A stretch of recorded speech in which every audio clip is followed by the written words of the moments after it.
Hola amigos, ¿cómo están? Bienvenidos a La Voz del 21. Mi nombre es Mayra Calderón y a continuación vamos a analizar el clamor de la población.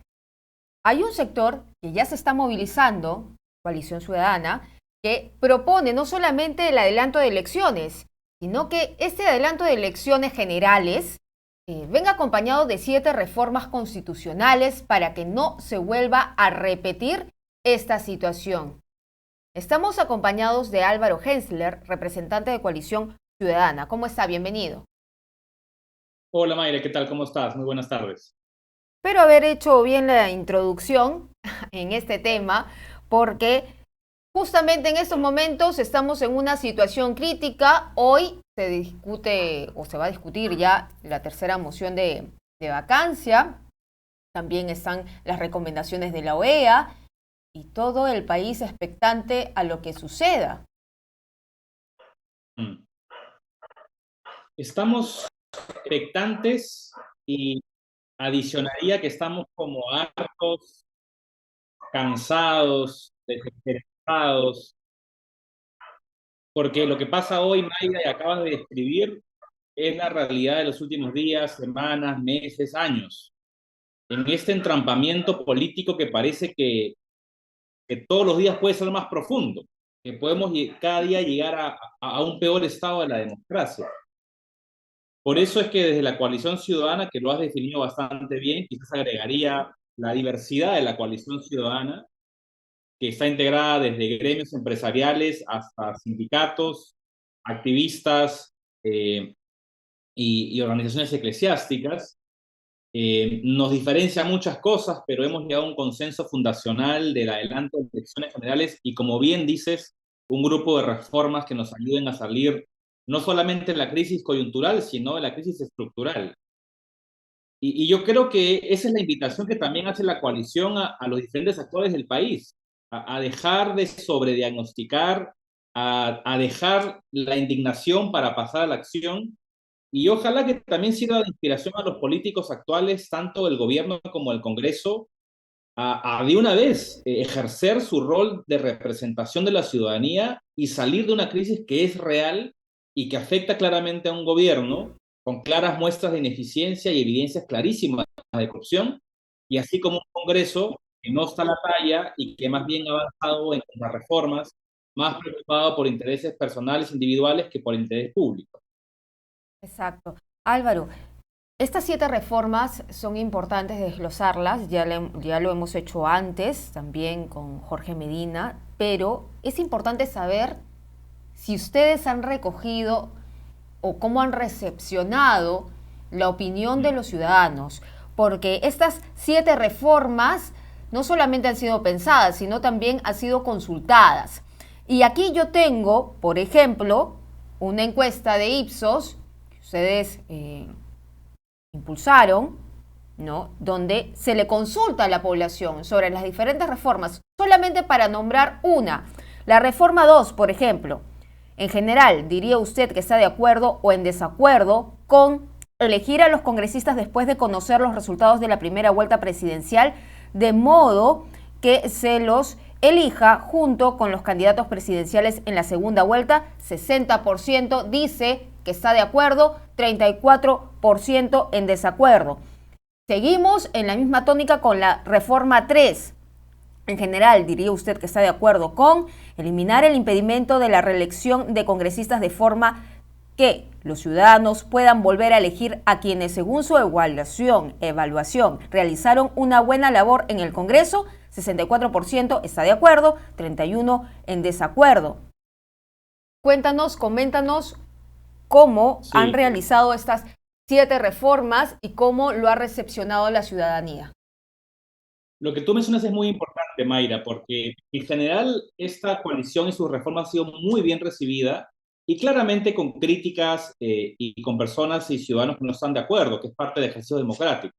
Pero es bien importante mencionar dos cosas. Lo primero es que nosotros hemos hecho un ejercicio de analizar cuáles han sido las propuestas de partidos políticos, instituciones de la sociedad civil que en los últimos 10 años han hecho propuestas de reforma. Transparencia hizo un plan 32, Prodemocracia hizo un plan hace 2 años de 30 reformas. la comisión de alto nivel liderada por Fernando Tuesta, varios congresistas con varias propuestas. Hemos analizado todas esas propuestas que se han dicho para hacer y las hemos consensuado, afinado y armado estas mínimas indispensables para salir de la crisis. Con lo cual es un ejercicio nuestro de consenso, pero de recoger lo que ya se había trabajado por muchos años. Y lo segundo, que es lo que tú acabas de mencionar, nos interesa que estas reformas respondan a un clamor ciudadano. Y hemos hecho dos cosas en relación a esto.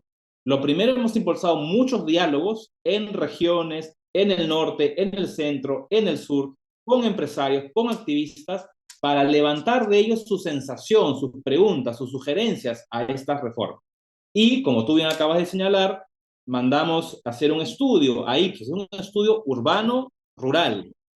Y tú has mencionado un par, pero la buena noticia para nosotros es que de estas 7 reformas y el adelanto, todas tienen una mayoría de apoyo ciudadano. Entre el 50 y bastantes por ciento y el 80% de la ciudadanía, tanto urbano como rural, están en su gran mayoría de acuerdo con estas reformas, con lo cual nosotros también queremos respetar esa voluntad de la ciudadanía de no solamente que hay que hacer cambios, sino los cambios específicos que hemos comenzado a construir y consensuar en los últimos meses. Álvaro, es importante lo que nos cuentas porque estos resultados reflejan que la población está sintonizada con ese sentir. No solamente se trata de la coalición ciudadana, sino también la población en general.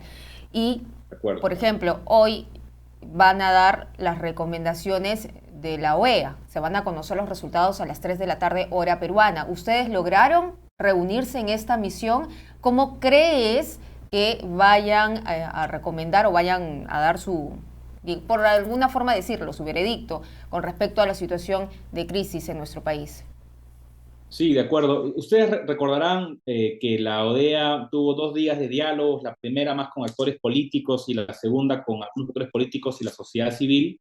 Cerca de una docena de instituciones de la sociedad civil tuvieron reuniones con la OEA y aproximadamente 6 o 7 de las instituciones que forman parte de la coalición ciudadana tuvieron reunión con la OEA y todos hicieron conocer nuestro diagnóstico y nuestro planteamiento de las reformas y el adelanto. Es importante conocer que la OEA también lo ha hecho saber, que la OEA agradeció mucho el esfuerzo de la coalición ciudadana, no solamente con un diagnóstico o con una mirada del problema, sino con una propuesta concreta en cómo salir de la crisis. Todos, a partir de esos diálogos con la OEA, incluimos que la OEA va a invitar al diálogo y creo que la recomendación que estamos expectantes es cómo se va a generar ese diálogo y quién lo va a liderar, porque la verdad es que ha habido varios intentos del diálogo. Mayra, recordarás que el Acuerdo Nacional, la Iglesia Católica, ha tenido intentos en los últimos meses para promover ese diálogo y algo que no ha sido aceptado por el gobierno y tampoco ha tenido eco, por ejemplo, del Congreso cuando la presidenta del Poder Judicial llamó un Consejo de Estado. Entonces, estamos en una situación crítica donde claramente el diálogo sería una parte de la salida, pero en los esfuerzos previos a la misión de la OEA no ha habido ni de un lado ni del otro el desprendimiento ni la voluntad real, no solamente declarativa, sino real y concreta de ejercer ese diálogo. Pero bueno, estaremos expectantes de la informe de la OEA y ojalá que ayude a mover al país este entrampamiento, que lo único que hace Mayra es no solamente desvirtuar el sistema democrático y nuestro futuro como nación, sino que esto tiene un impacto directo en los bolsillos, el empleo, la educación y la salud de millones de peruanos, porque nuestro país no solamente está paralizado, sino está decayendo lo poco que habíamos avanzado, y eso se siente claramente en los bolsillos y en el bienestar de la ciudadanía. La vez pasada estábamos hablando con diferentes analistas y todos ellos coincidían en que este año se ha degradado mucho más las instituciones, que todo lo avanzado ha ido retrocediendo como 10 años. Entonces, yo me pregunto, en esta situación de crisis profunda, no solamente política, sino también social y económica, ¿se puede entablar un diálogo con un presidente que tiene serias sombras de corrupción? ¿Se puede entablar un diálogo con un Congreso cuyo sector es permisivo con esos casos de corrupción, inclusive con un sector muy fuerte como es el caso de los niños? ¿Se puede entablar un diálogo teniendo un panorama así? Lamentablemente, Mayra, pareciera que no, porque la idea del diálogo no es una idea de hoy. Desde el día 1, en julio del 2021, se buscaron de un lado y del otro de la ciudadanía diálogo. Y vez tras vez, como tú has puesto, eso no ha funcionado. Por eso es que la lectura de la coalición tiene una convicción muy profunda. Es un adelanto de elecciones generales. Y un adelanto de elecciones generales no solo, porque claro, si bien es cierto que el adelanto tiene una mayoría de apoyo ciudadano en comparación a otras salidas de la crisis, el gran temor de aquellos que no apoyan esa opción del adelanto de elecciones es, oye, se van a ir ellos y van a regresar iguales o peores. Por eso es muy importante hablar de estas reformas, porque las reformas que nosotros planteamos no son reformas, la reforma integral del sistema político peruano, son aquellas reformas, y lo miraron con Jorge Medina el otro día contigo, que responden claramente a la crisis. Por ponerte un ejemplo, esta discusión sobre que un presidente en ejercicio, con clara evidencia de carpetas sobre corrupción, criminalidad organizada, hay toda una interpretación y una confusión acerca de si se puede o no se puede según la Constitución. Nuestra reforma propuesta lo deja cristalino. Claramente modificar el 117 permitiría, como en otros países, que un presidente que hay evidencias de actos delincuenciales muy graves, pues pueda ser inhabilitado y acusado, inhabilitado y suspendido. Hoy se jalonea la Constitución porque no hay claridad de esa reforma. Y así las otras 6 reformas responden a problemas que tenemos hoy mismo y que claramente los actores políticos no han tenido la valentía, ni el desprendimiento, ni la mirada a país de poder sacarnos de esta crisis. Con lo cual creo que el diálogo se ha agotado y es muy difícil, por lo que tú señalas, que se den las condiciones. Y además porque la ciudadanía tampoco confía ni en el presidente ni en el Congreso. El presidente ha subido un poco su popularidad y el Congreso está por los suelos. Hemos perdido total confianza en aquellos que deberían representarnos. Y por eso es complicado el diálogo.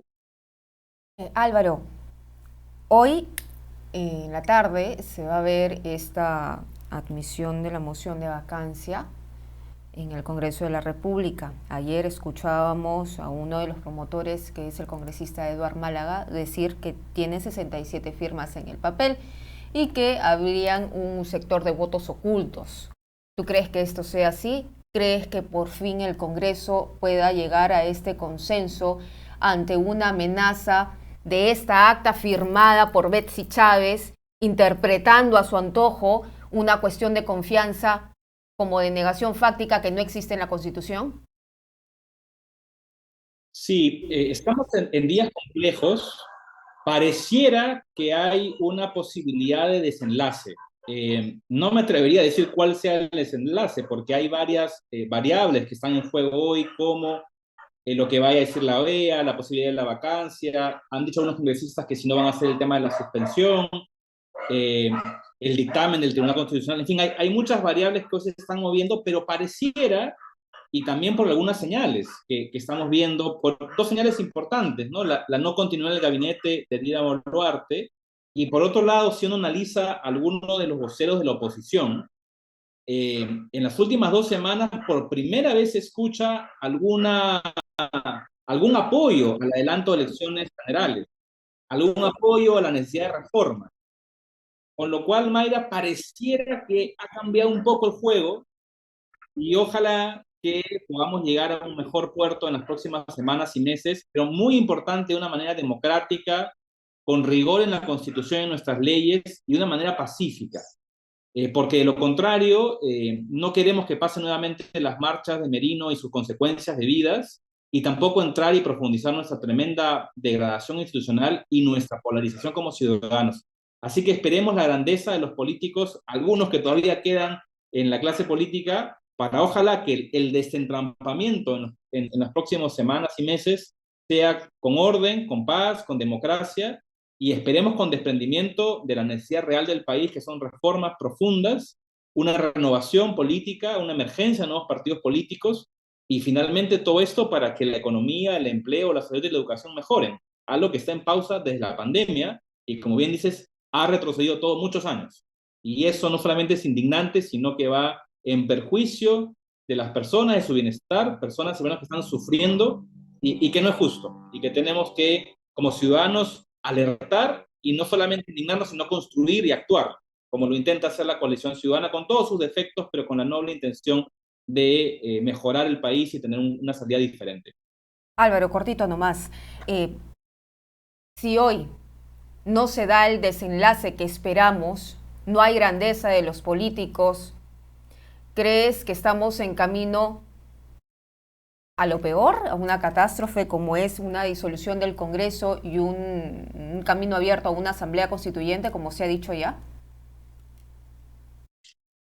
Lamentablemente, nuestro país ha entrado hace ya 5 o 6 años en una dinámica de muchísima incertidumbre y donde cuando uno piensa que ha llegado a pisar fondo, el fondo parece y el abismo parece más grande.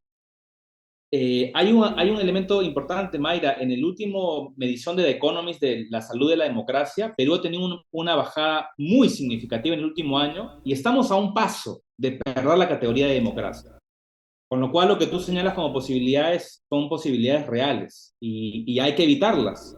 Y por eso la invitación de la coalición a que no solamente dejemos que los actores políticos salgan de ese entrampamiento, sino nosotros como ciudadanos, con nuestra voz, con nuestra firma apoyando a la coalición ciudadana en su reforma, podemos desentrampar también esta situación. Muy bien. Muchísimas gracias, Álvaro, por estar con nosotros, analizando también Nada, las Mayra. propuestas que vienen acompañando esta petición de un adelanto de elecciones generales, que son propuestas, reformas constitucionales importantes. Hay que echarle una mirada a lo que se propone y también escuchar cuál es el interés de la población, es lo que está pidiendo en esos momentos ante esta crisis política. Entonces, hasta aquí llegamos con la información, regresamos más adelante.